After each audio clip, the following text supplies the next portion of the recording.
સુરેન્દ્રનગરના પાટડી નગરપાલિકામાં હોદ્દેદારોની વરણી પ્રમુખ તરીકે હિતેશ રાવલની વરણી કરાઈ। ઉપપ્રમુખ તરીકે મંજુબેન ઠાકોરની વરણી, કારોબારી ચેરમેન તરીકે રઘુભાઈ સાવધરિયાની વરણી, ધારાસભ્ય પી.કે. પરમાર સહિતના લોકો ઉપસ્થિત રહ્યા। નવા હોદ્દેદારોને ફૂલહાર પહેરાવી અને મોઢું મીઠું કરાવ્યું।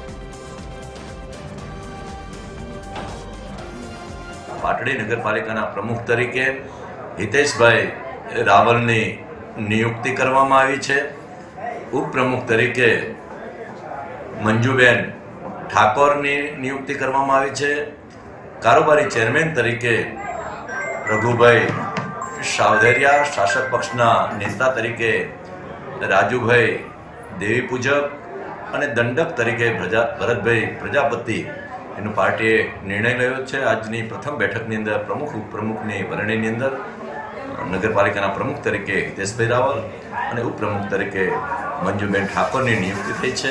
બંનેને ખૂબ ખૂબ અભિનંદન આપું છું। પાર્ટીનું શીર્ષ નેતૃત્વ શ્રી નરેન્દ્રભાઈ મોદી સાહેબ, અમિત શાહ સાહેબ, ભારતીય જનતા પાર્ટી પ્રદેશ શ્રી જગદીશભાઈ વિશ્વકર્મા સાહેબ તથા આપણા મહામંત્રી સુરેન્દ્રનગર જિલ્લાના હાર્દિકભાઈ ટમાલિયા સાહેબ, હાર્દિકભાઈ ટમાલિયા પ્રમુખ સાહેબ, આપ સૌ શીર્ષ નેતૃત્વએ અમારા ઉપર જે જવાબદારી સોંપી છે તે જવાબદારી અમે સંપૂર્ણ રીતે નિભાવીશું એની તમને ખાતરી આપું છું।